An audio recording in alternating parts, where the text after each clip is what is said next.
You are now watching the He Say She Say Sports Show. What's popping, everybody? How you doing, Brody? I'm doing wonderful, man. I'm excited for today's show. We're going to talk about a lot of cool topics today, man. How about yourself? I'm doing really good, man. This episode has been brought to you by Fitboxer Studio, right at the bottom of the screen. If you ever need to book a session with them, 707 Fitboxer is the number to call. But let's jump right into it, Brody. You want to go NFL? You want to go NBA today? Let's go with the NFL. All right. Well, someone I've been actually highly critical of, but I've been critical of him not for anything that he's done. Justin Fields has showed me a lot of things that I would actually take him as the number 2 quarterback, probably even number 1, because I'm not so high on the person they have as number 1.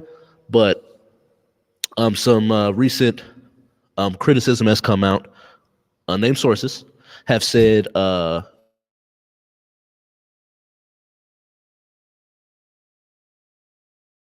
this show is not a big fan of. We might have some issues with the Wi-Fi. Snap.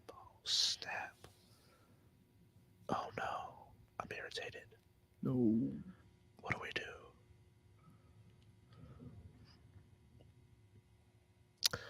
Not sure if the video is if we're having issues with the video, so I'm gonna keep talking. All right. So power through it, man. Might just end up doing an all audio episode, but hey, thank you all for watching. Thank you all for listening. Yes, but to go back, Dan Orlovsky via a anonymous source has come out and had some criticism for Justin Fields. They question whether or not his ability to break down defenses, as well as his ability to be a leader and be the first man in the gym and the last man out. They described him as the exact opposite: last man standing, last man in, and the first man out. And so, with that, do you think that his criticism is warranted? I believe that it's unfair. I think it's not. I don't believe that criticism is warranted because, first of all, where is this information coming from and why is it coming now? I feel like the timing is always is what gets me the most in these particular situations. And you're talking about a guy who has a chance to really come into big money here situations. And we always have these things when we're talking about quarterbacks, especially, quarterbacks of color, where it's like, okay, the work ethic, the playbook, things of that nature. But then, like, why aren't these same criticisms being held to all these other quarterbacks that are out there? I don't think that the criticism is actually warranted. I think it's actually unfair. And I hate the timing of the situation. You know what I'm saying? At the end of the day, I look at the tape. What does the tape tell you about Justin Fields, right? The tape is all that matters, how he performs in big games. You know what I'm saying? Right. So those are the things that will actually tell me if the work that he's putting in is being applied to the field. Right. So, for example, say said quarterback, right, goes to the national championship game, right? Okay, cool. He would have had to work to get there. Yes, I know it's a team sport. There's 53 men on the roster, but the quarterback is the most cerebral position on the football field and in the hardest position on the football field. And at the end of the day, I don't believe that you can cheat the game. Everything winds up catching up to you at some point. I personally think that it was a low blow. And I also think with Dan Orlovsky, just me personally, why does he always feel the need to comment on quarterbacks that are better than him? Right. I'm just being real. He always feels a need to comment on quarterbacks that are better than him. Dan Orlovsky, your career highlight is running out of the back of the end zone for a team that won no games. Right. And like me and Tar was talking about, like, come on, man. Like, if it wasn't for the butt fumble, it might have been the worst play in history. Man. Especially with the ESPN's Funny Fridays, like the it's not a highlight reel. It's definitely far from the highlight reel. But it's like their funny reel that they do on Fridays, their top 10 or least 10. Yeah. And that's why I think it's kind of funny. So like when I said my criticism of him, it has nothing to do with him. A history of Ohio State quarterbacks coming out of there with a high, playing very well in college, and then not doing pretty much almost doing nothing in the NFL. It's just a history of that. So him following that, it's hard for me to look at him and say, well, he's going to be this great player, where I'm not 100% sure that that's actually going to happen. with him. So that's the only thing that makes me nervous because then we have Dwayne Haskins, we have Cardale Jones, we have Correct. a slew of Troy Smith, a Heisman winner, who did he was a career backup. So it's like for me, I'm not sure. I want to see him do well. I never wish down on any black man, honestly, but Right. like I want to see him do well. So I'm not sure. I'm kind of torn because he came from Ohio State and I'm an Ohio State fan, but then at the Right. same You look time, at the past the quarterbacks past that came quarterbacks from we've there. had is just not it's not looking good. Yeah, And so with that, I'm kind of that's understandable. right. And so with that, I'm curious to see what happens with him. His pro day went.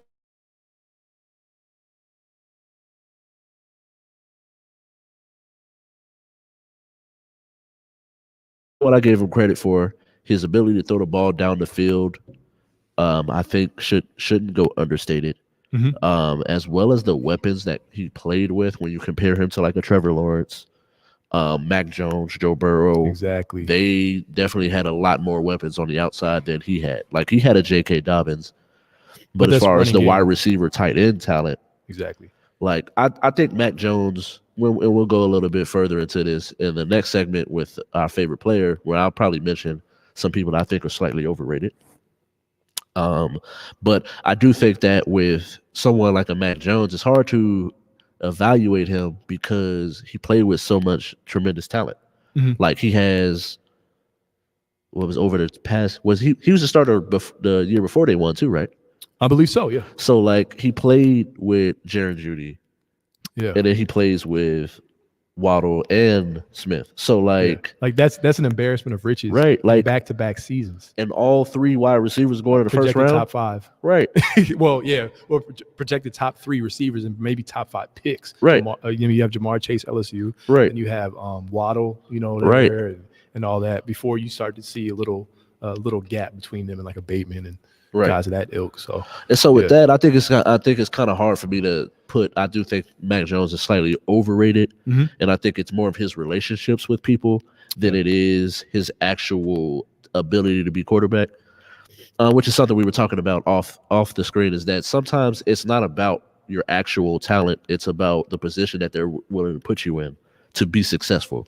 So with that, I think that Mac Jones could possibly go higher than what he really should go as just an individual talent, especially with the way that the NFL is trending.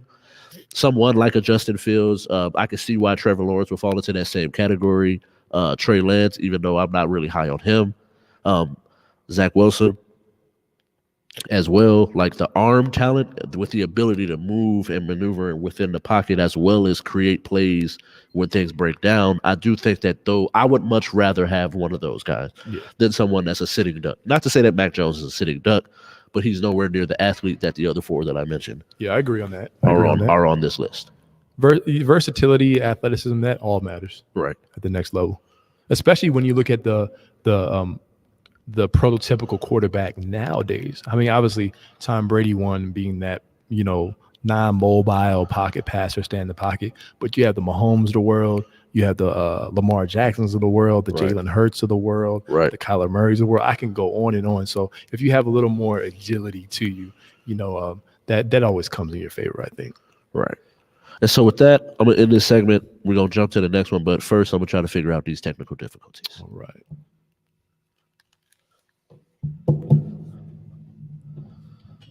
That should at least give me that.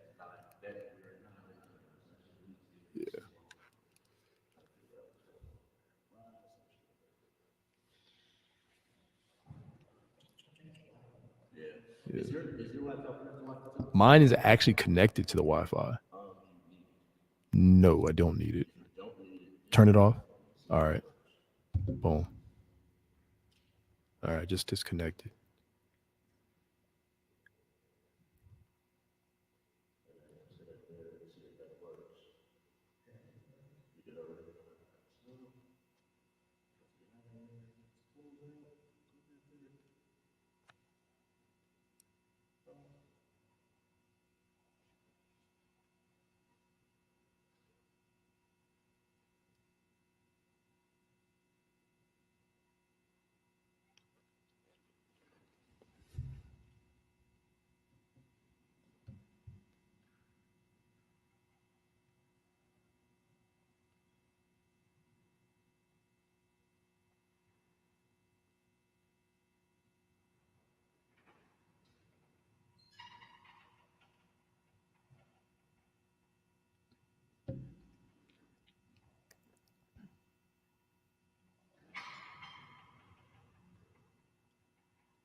Mm.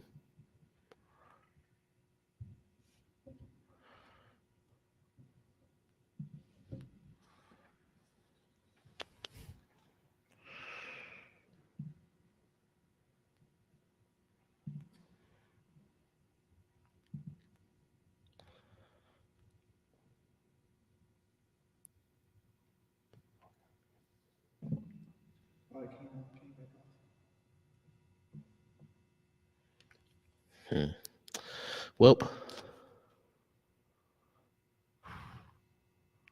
might just be an all audio episode. Yeah. I mean, we can do it. Just yeah. All right.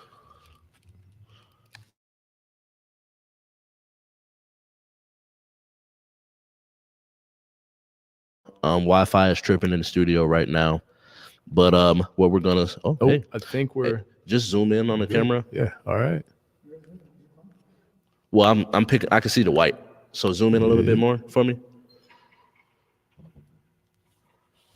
All right, cool. And then we're good. All right, so we're just gonna jump back into it. Gonna talk about the NFL draft now. Kai, Yes. we've talked about this for some time now. Who is your favorite offensive and defensive player? Doesn't have to be related to your team. I know I got my Raven purple bandana on today, Appreciate but it, just wanted to show y'all some love. But doesn't have to be related to the Ravens. It can or it cannot be, or it doesn't have to be. But who do you think who's your favorite offensive and defensive player? All right, so I'm going to start off with my offensive player, and this is my favorite player in the upcoming 2021 NFL Draft, period. His name is Rashad Bateman, wide receiver out of Minnesota. He's 6 foot, 190 pounds. He actually caught COVID, and when he got measured at I believe his pro day, they said that he was about 15 pounds less than his normal weight that at least he was projected to be, and they also thought he was like 2 inches shorter than he was projected at, like 6'2". But Rashad Bateman, his NFL comp is Keenan Allen, and he has some spectacular catches similar to DeAndre Hopkins. The reason why I like Rashad Bateman is he has a full route tree. He can run every route. He gets in and out of his breaks really quickly and smooth.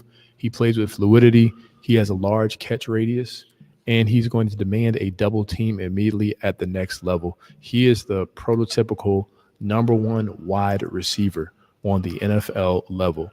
So when I look at a team that can use him, obviously it would be my Baltimore Ravens, because Lamar Jackson is one of the only quarterbacks currently in the NFL that is not paired with a true number one. But any team in need of a wide receiver, devoid of a true number one wide receiver, I believe that Rashad Bateman will be that guy. He's risen up the drafts, mock drafts, and with his 40 time, 4.38, I believe, with his 40 time. So he definitely has speed. One thing about Rashad Bateman that I wanted to highlight was his number was 13. And then he changed it during his last season to 0 as a statement against racism in the state, I believe, of Minnesota. And he's like, I'm against that, 0 tolerance for it. So he has a good head on his shoulders. Sounds familiar. I was trying to think. Yes. I was like, who's Rashad? And then when you said Minnesota, I was like, yep. Stood. Yeah, but I would implore all fans of sports, NFL, either whatever you're into, just check out his highlights, watch some of his interviews. He's a very wholesome person on camera, on and off the field, and his tape doesn't lie. So he's my favorite prospect overall, and offensive prospect. Then my second one is going to be on the defensive side of the ball. I like Jalen Phillips, edge from Miami. The reason why I like Jalen Phillips is he plays extremely, extremely fast, but with a purpose. Right. He would make a great Steeler. He would make a great Raven. He would make a great a Raider if you guys need the edge rusher. This is a guy that whenever you look up, his nose is always near the quarterback. His nose is always near the football. He's bringing somebody down. He's making a fumble. He's just nasty. And you have to think, remember, Ed Reed is a coach on that Miami Hurricanes football team. Really? Right? Yeah.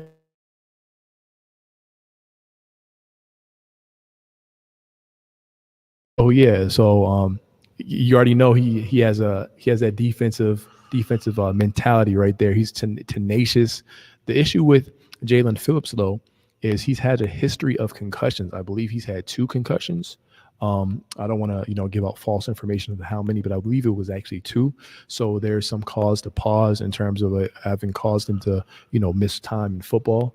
And so will this be a recurring theme at the NFL level? But I really like Jalen Phillips. So that's my defensive prospect. What about you? Who are 2 prospects that you like on both sides of the football going into this draft? Well, my favorite, just from a freak of nature and athlete, Kyle Pitts is my offensive one. 6'6", 240, just wide receiver skills, but at the tight end position. So for that, like, he just reminds me a lot of like Vernon Davis when he did his combine. Shout out to Maryland. And the skill set that he had.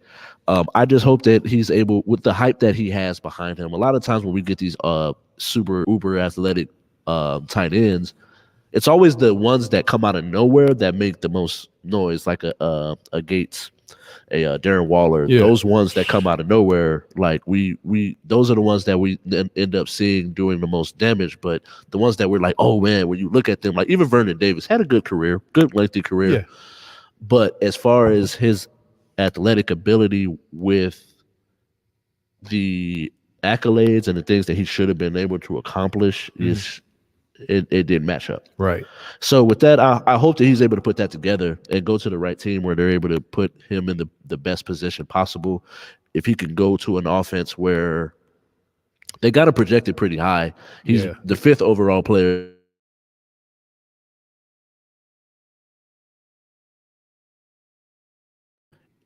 with a good quarterback. I could actually see him. I kind of wanted to interject there. I could see him going to the Eagles. The reason why I say the Eagles is because, remember, Zach Ertz, okay, possibly like being gone off that team, right? That's another target that you want for the quarterback that you have now in Philadelphia. And so here's a guy who's one of our homies likes to compare him to like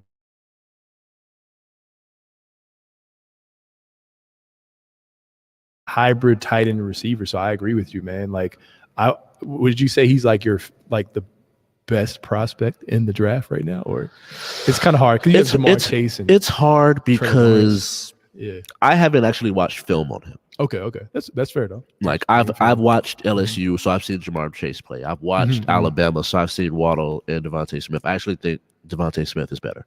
Okay. Between the two, I like the fact that he's bigger, just as fast, polished route runner. I like Jamar Chase as a route runner. That's where the route running comes in. That's where I'm not sure as far as Kyle Pitts, because that's where even when you go in the slot, it's only so much box out, get down the field, throw it up high you can do. Eventually these, because as I'll get to my defensive player, these corners and safeties they're not so little anymore. Yeah. And so, like, I'm looking at this draft board right now for all the corners. You got 6'2", 6'2", 6'1", 6'2", 6'3". So him being 6'6", it's an advantage. But then when someone is 6'2", 6'3", and they can run with you or at least jump with you, now you're not looking at this easy advantage that most people would think you would have. So I would need to look at it more as far as his route running ability, as far as to say if he's the best overall prospect. But I would be willing to say, like, if you get with your boy, like, if let's just say for instance, he got with your boy that the coach for the Ravens, like the wide receiver coach, love him like the death. Like if he got with him, became a polished route runner to the point where like he's a 6'6", 240 wide receiver. Now like you're looking at a whole nother problem. And I like what you mentioned about my last point is like about the defensive players, because I remember about 2-3 years ago, whenever Myles Garrett was drafted, right? We seen Myles Garrett's workout videos. They're talking about now linebackers like Ralph are faster too. Right. So like he would be, if he's in the slot, there might be an outside linebacker. I still believe he would beat him. Right. But like you have freaking linebackers like running 4.3s. What was it? Was it Isaiah Washington? That guy from you're talking about Isaiah Simmons? Simmons, yeah. He can do everything. He's a defensive end. Right. Running 4.3, really strong safety, outside linebacker. Right, yeah. Myles Garrett with 60-inch box jump, plyometric verticals. Right. You get me? So I agree with you, bro. Like I feel like athletes in general, not just the offensive side of the ball, but that defensive side of the ball, there's some freaks in nature too. So Yes, yeah, I agree most with you, definitely, man. most certainly. All And so right. with that, I'm gonna go to defense. Yeah. Patrick Surtain Jr. Well, the second. You can say Junior, the second. His All name right. is listed as the second, but he's 6'2", 200 pounds. Good, but he's a junior, but he's still young, but he's still 6'2", 202, long, rangy, lockdown defender also. So like with that, like I just think like these corners are not so little. You're not just gonna be able to push him around. He'll be able to keep up with faster receivers. He played. You've seen him play. There's like when we go down if you were to go down the list of tight ends and wide receivers, Kyle Pitts, Jamar Chase, Will Waddle, and Devontae Smith played on his team, but he still had to go up against them in practice. The SEC, as far as athletes in the South, they just do something different down there, bro. Something in the water. Yeah, I don't know what it is. Like I was talking about one of my boys the other day. He's from Georgia, and it's like, fam, like I don't know what y'all doing down there, or what y'all putting in the food or the water, but like it's just different, man. Like it's that y'all are a different size, a different speed, and so different breed. Right. So like with that, like it's a different game. So he was on a nightly basis, he was going up against athletes after athlete after athlete, and so with that, that's why I'm gonna go with him as my.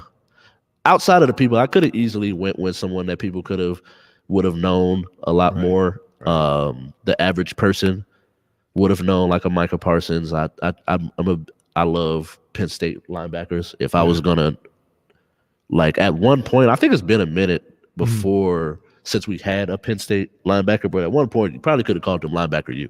Okay. So that was my pick as far as that.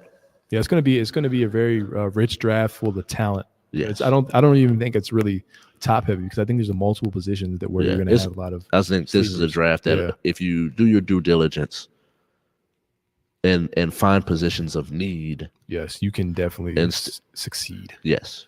Hey, I like what you did there, we bro. Go. Bars. Bars. Real rap, bro. Yeah. And then we're gonna transition. For the people that's still kicking it with us, sorry for the video, but you guys are awesome. Appreciate it. But so it's seeming like it's just gonna be an all audio one. But hey, the women's championship game is over. Gonzaga got the snot smacked out of them. So shout out to Baylor, shout out to Stanford women, and I saw the last. Actually, I saw the entire game, but the ending was crazy. Did you watch? You watched both championship games? Mm-hmm. What'd you think of? Because it was starting to look like the same thing was going to happen to Arizona. Right. And then they came back. So, McDonald from Arizona, she was averaging 30 points per game, bro. Over 50% from the field. Yeah, it was exactly. Yeah. So people understand this. She was averaging 30 points per game. She was hooping. Right. She was hooping, balling, or like Tupac would say, straight balling. Anyway. But So her thing is, and could give you the breakdown. She's 5'6", right? Yeah. This girl can post up at 5'6", but her technique, like the way she gets to spots, is like how Kobe would get.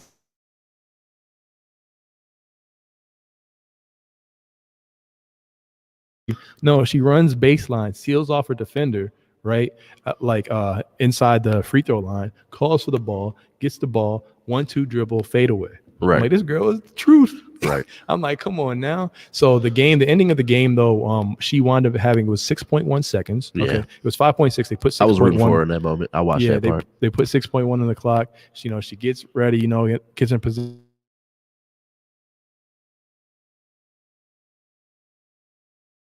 Now there was a girl in the corner though. I do think homegirl in the corner did not help her. Yeah, right. By staying deep, because with that, I was thinking about. I was like, man, she could have passed that, but it's like, no. The angle of the pass, homegirl would have been able to. She still, the way she was coming to help, she still was coming through the passing lane. Right. So with that, I do think that homegirl in the corner, she should have slid up to the wing. Right. And that would give her a better passing angle. Yes, but I was gonna also say the girl who's on Stanford, right, is related to like Steph Curry, right? 6'4". So I was thinking like what a lot of people were thinking. I'm like, well, maybe she does a bounce pass, but I think she waited too long, Yeah. you know, and so Yeah. she was doing all that dribbling. You know, she was dribbling. So I'm like, the timing had to be perfect. Right. By the time she started to move, I was like, well, if you try to throw it over her, that ain't really good. Maybe if you bounce pass and she has the awareness, you know what I'm saying? But once they triple teamed her, she wound up having to shoot a shot over three. But I think overall it was a good game. I believe a lot of people were actually, I want to say, the people that don't necessarily watch as much of the women's tournament were surprised UConn didn't make it.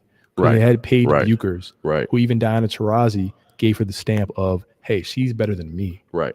But the Baylor controversial call. So both tournaments are good. And then for me with the men's tournament, watching that game, because me and you were talking last night about it, I think that first and foremost, all respect to Baylor. I think they did an excellent job. They were ISOing them like crazy. Right. We get the rebounds like crazy, but I do believe that Gonzaga came into the game lethargic from that thriller that they had. Yeah. But it's still no excuse because it's not a 7-game series. It's one shot to blow, like Eminem would say. Exactly. You know, so I was actually, my bracket was officially busted.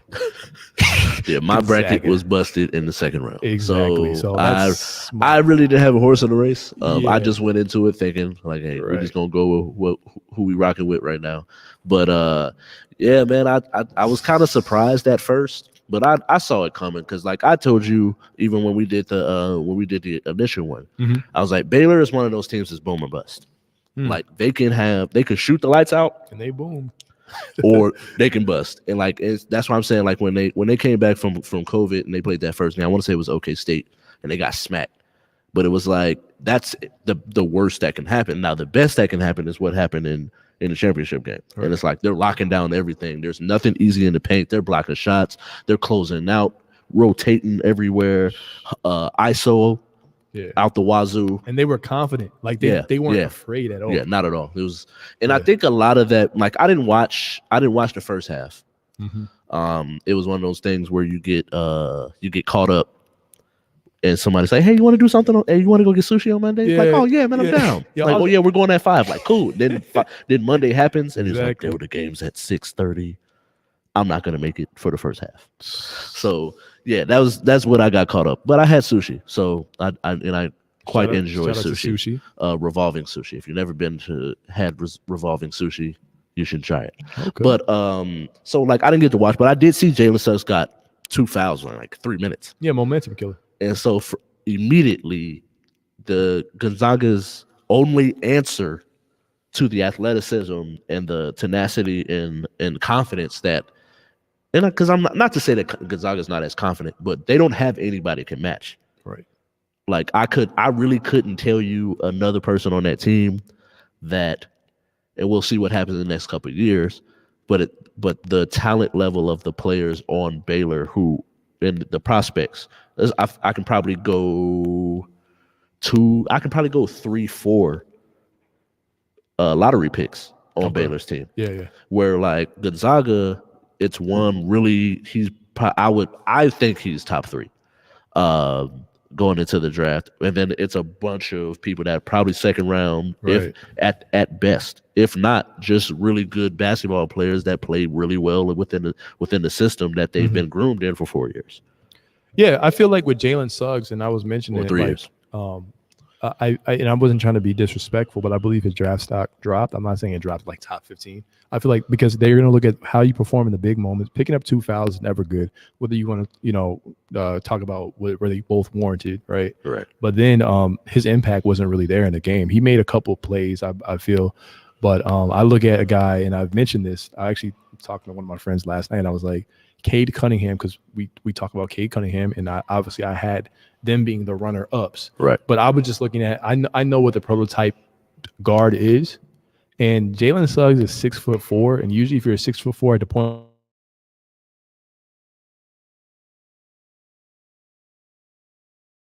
or even a Trae Young, and shoot the lights out, which Jalen Suggs wasn't shooting the lights out like that. That's not his game. Then you wind up being a combo guard at the next level, and you might not really be, like that all-star player figure, you know what I'm saying? And your college career winds up being better. That doesn't mean that he can't improve. But I look at Cade Cunningham. He has the measurables 6'8". He's an elite two-way player. He can shoot like over 40% from three. He can create, he can post up. So he just has that versatility.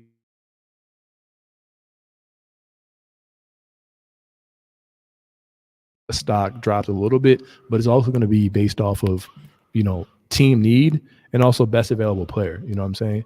And then we have Timmy. Timmy, we're looking at a picture of Timmy from Gonzaga. Just an observation I saw from the game was every time he was open at the top of the key, he couldn't knock down that three. No. He's on the stretch four. His game is that old school Pau Gasol game. Right. You know what I'm saying?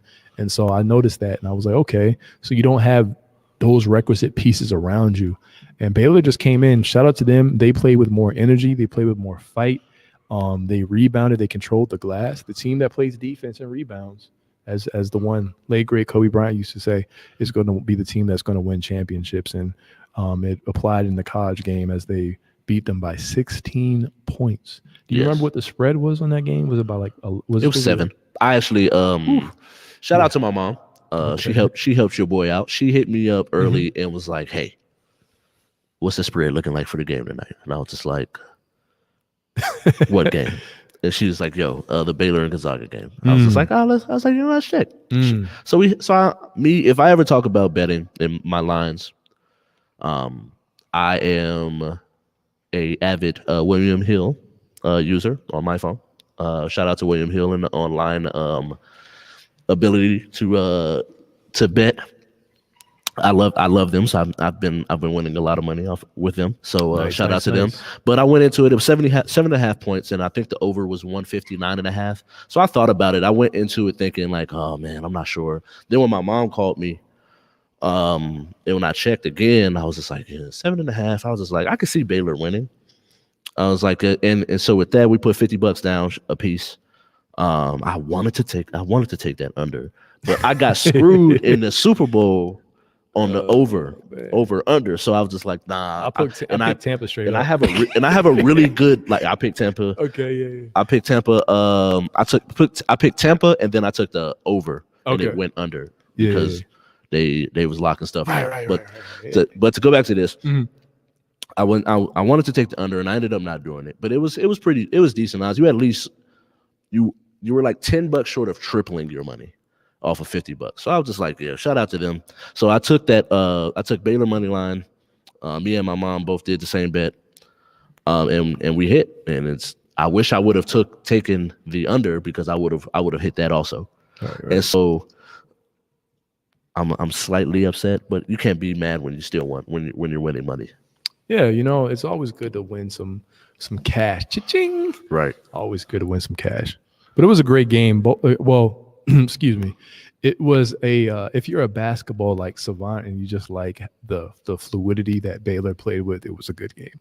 Otherwise, blowouts and right. People are like, man, stop the cap. House of Hoops, stop the cap. But on both sides, men and women, like if you had to name two people, two players that you actually got to see, who impressed you? All right, I'm going to continue to say, impressed. See, Cade didn't really impress me that much, only because the way they went out. I didn't like the way they went out. Okay, I did not like the way out. So did he play well in that game? He played okay. Okay. So I'm going to say, you mean just throughout the whole entire tournament or throughout a game? A game you seen and was just like, what? All right. Okay. Him? All right. So I'm going to go with Jalen Suggs to be able to have the cojones to go and make that shot. Okay. And UCLA. That was a tough game.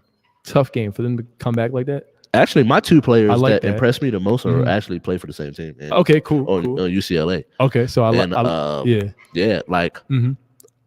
hope I don't mess this man's name up. I'm trying to see if I wrote it down somewhere. But Jaquez, Junior, and I gotta think of the other name. Was it Zuberg? I know he played at Kentucky last year, and due to COVID, he got homesick, went home to UCLA because he's a Southern California kid. And that's why he balled out. And it's like when you're not watching, it's so much college to watch, college basketball to watch. Right. When you get to this tournament times, that's when you really get to focus in on who these players were, and going into it because they played in the they had to play to get in the tournament. Or in the 60, they played like one of the first 2 days when it's 68 to get to 64. The mental and physical grind. Right. Yeah. So for them to beat Michigan State to get to the 64, to then eventually get to the Final Four, shout out to them. Yeah. To 100%. On the women's side, Stanford, Haley Jones, and Ari McDonald, McDonald problems. Those are problems. Like, those are buckets, and it doesn't matter male or female. Those are buckets. Yes, and I was gonna say, and I don't want to nitpick, right? But in the clutch, she had a chance to make 2 free throws. She missed one of them. And it you talking about Ari? Yeah, she did. She did. She missed it. I'm not gonna. We're not gonna overlook that. But yes. But she otherwise she played great because she got the 3 ball. But I say that because it would have been a tie game at one point. Yeah. Like down with and I was like, yo, you got to make that. I felt like it was going to bite them in the butt. And then that last play for her to have to shoot that 3 up. And I remember I was talking to the homie Tar, and he's like, yo, old girl was wide open in the corner. Right. It's like, yo. And this is my thing. This is something I did want to bring up. I was like, nah. So, like, we play basketball. Right, we all know King of the Hill. Mm-hmm. We see this a lot when it comes to players working out in the offseason. During that drill, you only have 2 dribbles to get a bucket. That is exactly what that moment is for. You have 6 seconds to get a bucket. Now, I wish it's something I'm really going to work on. I'm really going to start working on getting while using this green screen.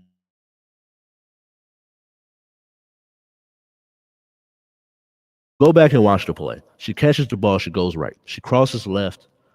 Goes back. And then goes back. And she has old girl in that moment. But for some reason, she comes back to her, and then that's when the other girl is able to close in on her. She took that step. Once she's like, wait a second. Like, she hesitates. She's like, wait, I'm just going to step up. Right. And then it's like, in that moment, you had her with the first move. And it's like, why not? Like, why are you? And I see this happen a lot with young players, is that they'll cross someone. I was just playing with at Tarkanian a week ago, and a dude crossed me, and he had me. Admittedly, but he crossed back, and I'm like, all right, cool.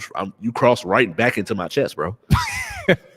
And so I'm like, fam, like after everything, I was just like, yo, like just go with the first move, like, right. And I see this happen a lot with young players, and it's like you're trying to do way too much when really all it should take you. And I learned this from this man. He averaged 25 points in China. Stephon Marbury. I used to hoop with him at 24-Hour Fitness. I just know my man's name. I just know. I don't remember his first and last name. I just know we called him Tate. Okay. Yeah. And he told me if you dribble the ball, if you have to dribble the ball more than twice, give the rock up. Right. And I see this happen so much. And it's like we all love Kyrie because it looks cool and everything with moves and everything, but it's like that's way too much dribbling. But see, Kyrie's different. But I get it. Because I call his dribbles Super Saiyan dribbles. Yeah. You know.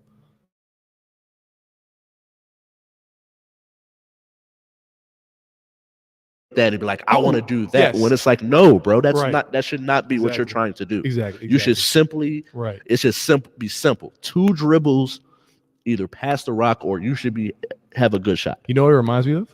It reminds me of that video that used to surface around on Twitter when it's like when the girl that you like is in the stands. Oh, fam. And the dude goes between his legs like a million times. Right. That is facts. 1, 2, 1, right. Facts. Like, bro, what you on, bro? Like, right. But yeah, I was gonna mention my women's player, Paige Buchers. She was trending, you know what I'm saying? And I don't want to be like, oh man, I saw Paige before everyone else. But one of my homegirls, she coaches basketball up in Michigan, and so she was telling me about Paige or whatever, and I was watching her high school highlights, and I'm like, where's she going? She's like, she's going to UConn, and I was like it was crazy. Like people talking about her ability to score, but her vision, is crazy, right? And so I was like, yo, this girl is like, I really felt like she was going to be like the greatest of all time. I kid you not, guys. I was like, yo, this girl's vision, her game, just everything is like, boom, this is it. And then Diana Taurasi gave her the stamp of approval because she had seen her play. Right. And she's like, you guys don't understand what it's like to be that poised. She didn't even have to mention skill. She said to be that poised at UConn. She's like, everyone talks about me. She's like, I wasn't that poised like that as a freshman. Right. She said it took me by like the third year or whatever to do that. So for her to have the poise that she exhibited and for her to like ball out and have a chance to be a national player of the year as a freshman and make history, that was impressive. So I have to go with Paige Buchers, and I want to also mention that is unfortunate for these women where they have to wait another year before they can actually declare like that for the draft, because they can't do the one and done like the men's sport. They can? Oh, They cannot you do know the what? one That's something I did not know. Exactly. I really thought she was about to go to the league. Yeah. So she has to play one more year. I believe with them it's 2 years. That's crazy. Yes. If I am wrong, I will come back and say I was wrong. But I believe that is 2 years, and that's what I saw. I was like, okay. By the end of the show, I'll definitely look it up. Yes. But yeah, that's crazy. I did not know that. But she's a stud. Yeah, sure. Yeah. Bona fide.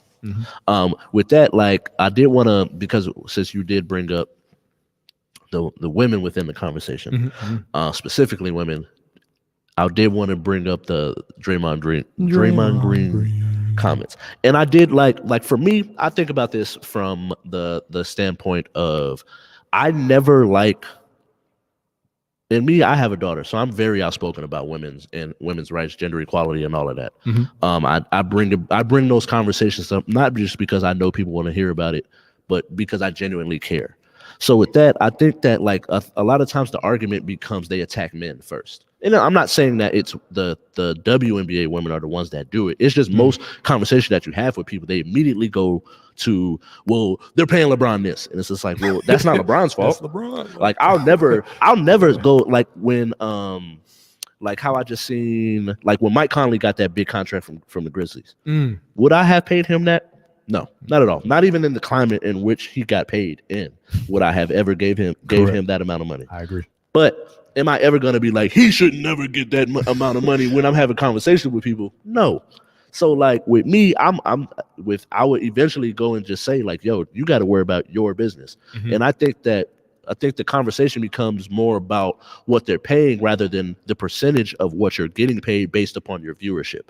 And it's like with a lot of women's sports, like we talked about earlier, outside of the ones where they're individual athletes, they don't play within a team, we don't really know their names, their stories, where they came from, or anything like that. Like we know Osaka's story because she won, then they finally did a piece on her. We know the Williams sisters story because they got to a certain point of success, and then we started seeing documentaries based on them. And so within that, you don't see women's sports get marketed the way that men's sports get marketed. Yeah, it's not marketed the same way. I know that like we were talking before the show, like Damian Lillard, right? And Damian Lillard, no disrespect to Damian Lillard,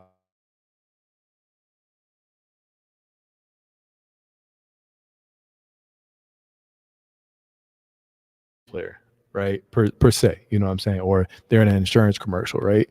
So it's like you can actually why don't you put, or why can't they have sponsorships or a State Farm commercial with an Elena Deladon, right? People of that ilk, players of that ilk. You know what I'm saying? There's multiple different ways of marketing. And then I want to mention this and listen to what I'm saying closely, everyone, is and this is not taking a shot or whatever, but there is I believe an issue when we have women's viewership or the lack thereof of women's viewership in their own sport as well. Right. You know what I'm saying? Like I've talked to like my sister before and I was like, oh, well, I didn't know that the season was going on, et cetera. Right. And respectfully. And so like, I think that there has to be some form of, what's that word?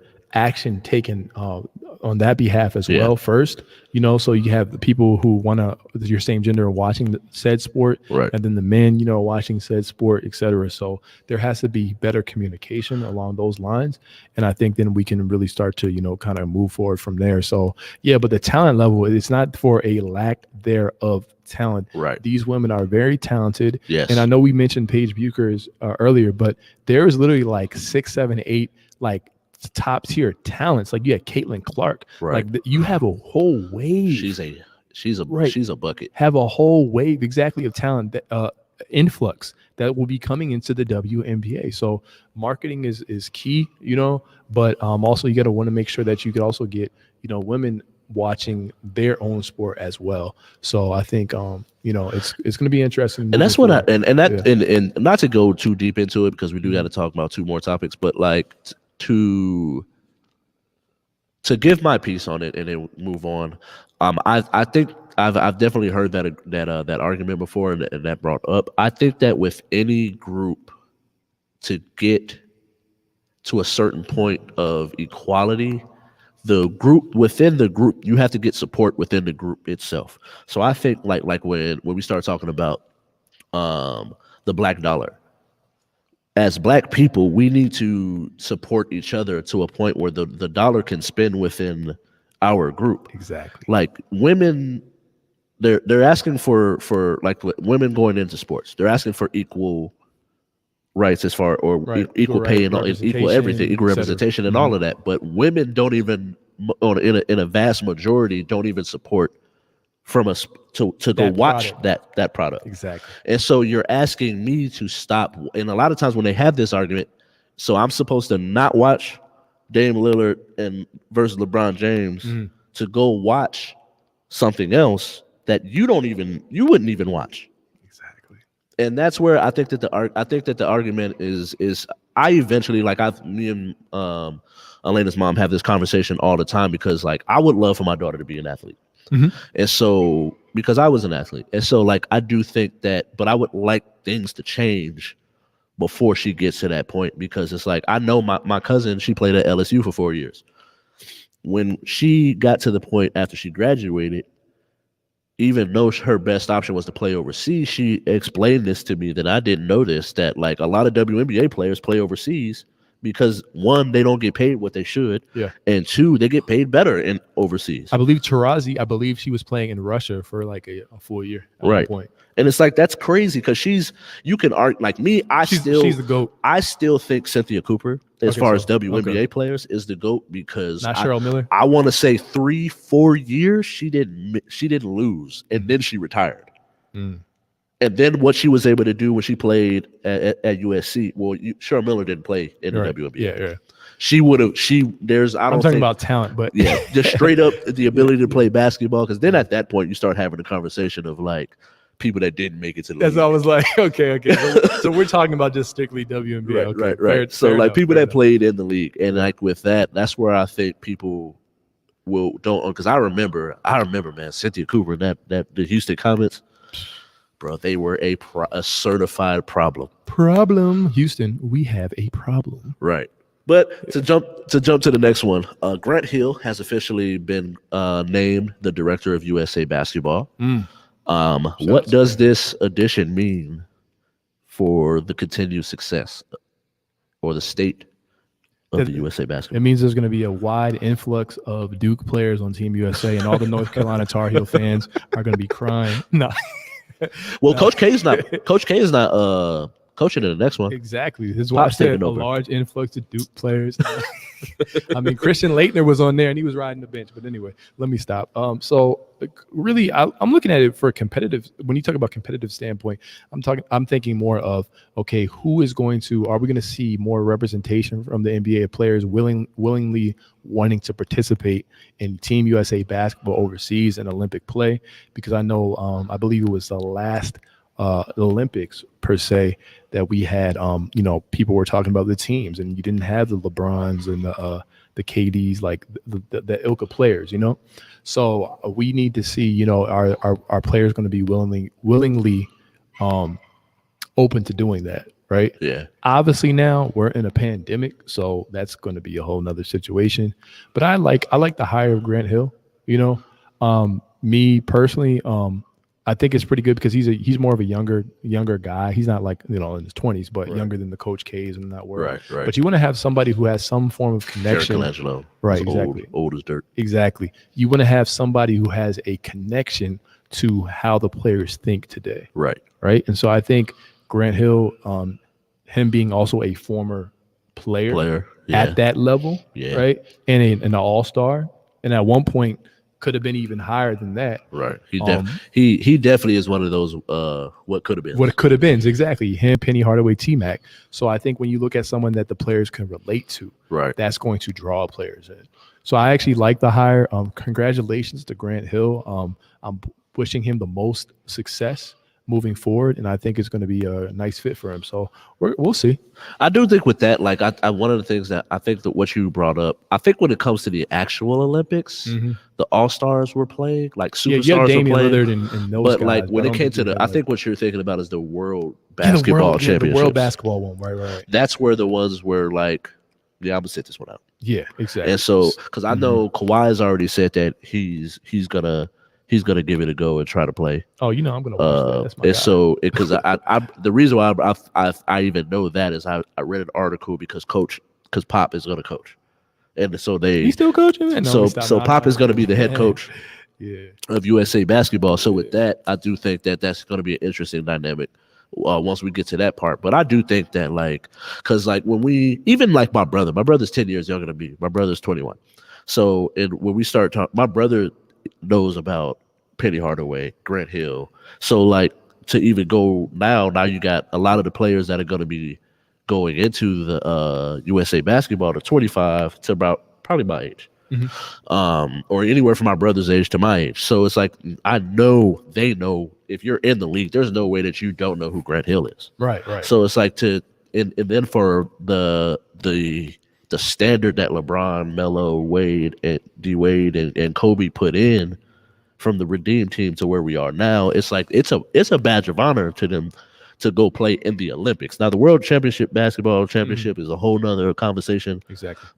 Because that's just it's different. If you want to go hoop, you want to go hoop. Like you can go hoop, right, but people but want to I spend think time with their families, right? And long seasons, things of that nature. Especially with the influx of European players, the Giannis, we got Luka. Yeah. Spain was running things for a minute. They've kind of fallen off. So it's like back in the days of Rudy Fernandez, right. That ilk. And so with that, I do think that the competition level, as far as the overall the state of the planet, as far as the competition that's going to be in the Olympics, I do think that will draw people to go play.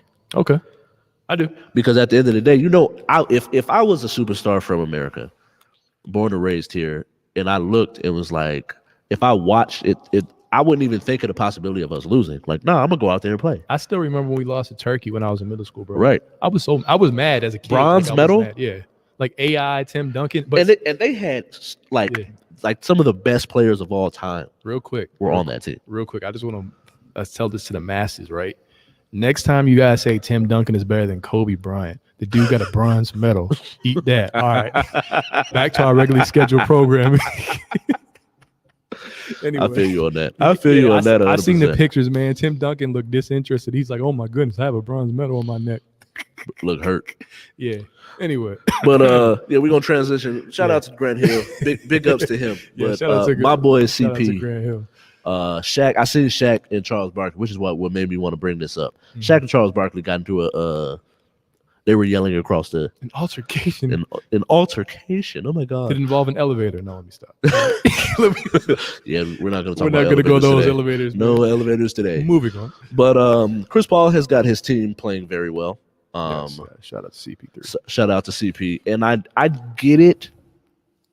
That even me, as well as I predicted that they would play, I wouldn't put him. I wouldn't say he's gonna win. He should win the what do you call it? The MVP. But should he at least be in the conversation and be an MVP candidate? I'm gonna say something that LeBron fans say every year, right? CP3 has deserved MVP consideration every single year he's been in the league. Quite frankly, unless he's gotten injured, I bet you if you look at his production, if you look at his team success in the regular season, I actually think that statement is probably true. Right. Like literally for almost every single year of his career, which is insane. But yes, that answers your question. Yes, absolutely. CP3 has always been one of my favorite two-way players in terms of how he approached the game, even though I was more of a Deron Williams kind of guy. Yeah. Deron Williams, so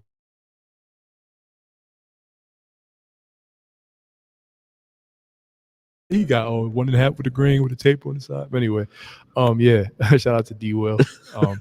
Yeah. Anyway, but there was a real debate with that. But yes, CP3, and here's why. So CP3 first and foremost, right?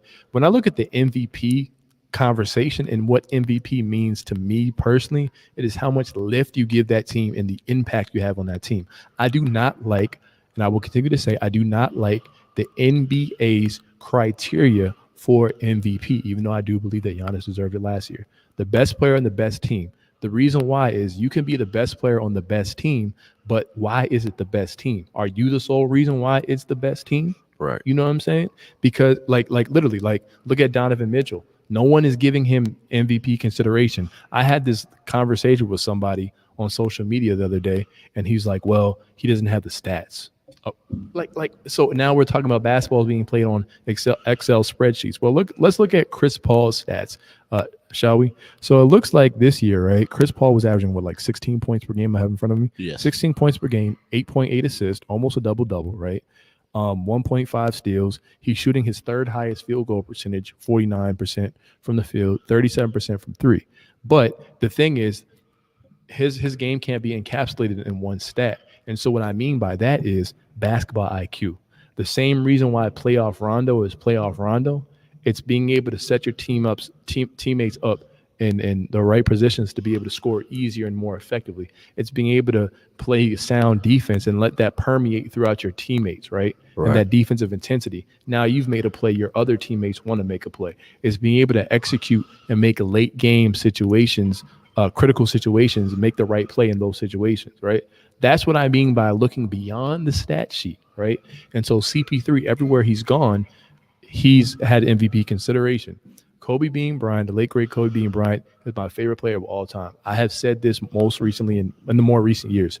I truly believe that if you ask Kobe Bryant and looked him dead in his face, right, and said, Kobe Bryant, would you trade your MVP award in 2008 for a championship to beat Boston Celtics? He would automatically say yes, if that meant that he would get an MVP in 2006. Right. You feel what I'm saying? Right. But they awarded Westbrook for a historical season, right, for averaging triple-double, but they didn't award Kobe for having a historical season, averaging 40 in a whole month, scoring 81 points a game and being a 7 seed. You know what I'm saying? So we look at that, and now I start to see hypocrisy. And when they gave Westbrook the award, that was the only time they did it when it was someone who wasn't on the number one seeded team in 30 years. So I'm looking at CP3 and I'm like, by the definition of value, CP3 deserves consideration. You know what I'm saying? Jason Kidd deserved consideration all those years. Right. But they look at the seeding, and I don't like that, Ralph. So that's just kind of how I look at the MVP award. And kind of how do you look at the award, and what's your take on it? The one thing that it just bothers me. Me personally, yeah, I think of the award as the most valuable player for your team. Okay. Mm-hmm. And so there's layers to it. Yeah. Because me personally, like the one of the reasons when I start having this conversation with people, I immediately go to the first year Steve Nash won MVP. And so we're gonna break these numbers. We're gonna talk about these numbers. Atrocity in sports. And so this man averaged less points than what CP is averaging this year with no defense. Now, did he almost averaged 12 assists? But like I'm not. Right. But CP is averaging 9. You're averaging 12. So I would get You're not even 12 because what's the name's not even 9. So he's 11.5. So if what's the name's is 8.8 or something? 8.8, so 9. So I'm gonna give you 9. So I'm gonna give you 12. So with that, it's a 3 assist difference. Right. And he's still averaging 2 more points than you. Mm-hmm. So like, I'm just like, fam, if he was able to win that one, why can't Chris Paul get the MVP, or at least be in the conversation? Because people get so super offended, and he only played 75 games that year. But I'm glad you mentioned the assists. Did you guys know that Raymond Felton's career high came in the D'Antoni system? He averaged 17 and 10 almost. Right. That's crazy. Raymond Felton from North Carolina averaged 17 and 10.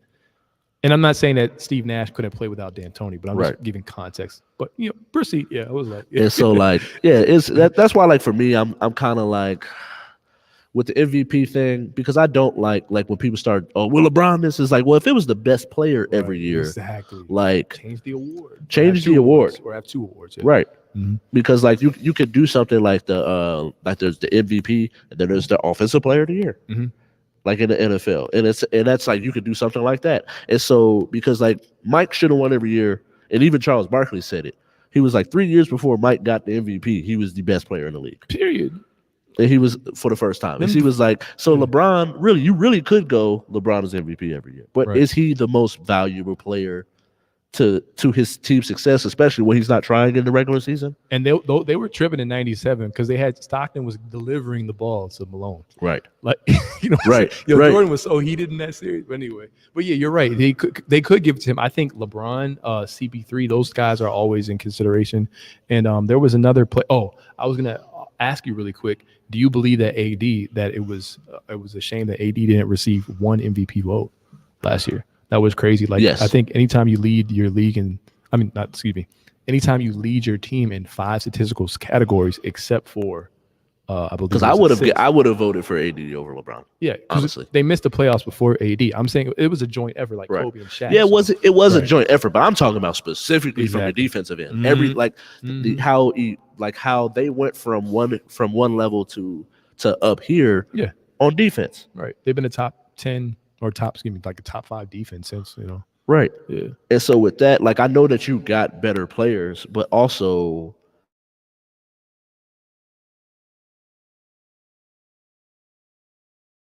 LeBron's now going to play through AD. Right. So I just thought, it's I think what me and Ralph are saying, guys, is the criteria, there needs to be some type of change in the criteria because they have a criteria and it's clear, but it doesn't really value the overall impact on both sides of the ball into the team's success. Because look, I'll put it like this. I know James Harden. James Harden mentioned, I'm the MVP. Right. On a team filled with Richard. Now, if KD comes back, right, and he's still balling like that, well, okay. Right. So, right. Yeah. But with that, thanks you guys for watching or listening. Thank you very much, shall guys. I say. Sorry for the Wi-Fi issues that we're having. It messed up our video. But I do have 2 other cameras in here, so we do have extra footage that I'll be able to post to YouTube. So it might not be in all audio, but you never know. Thank you all for watching. Peace.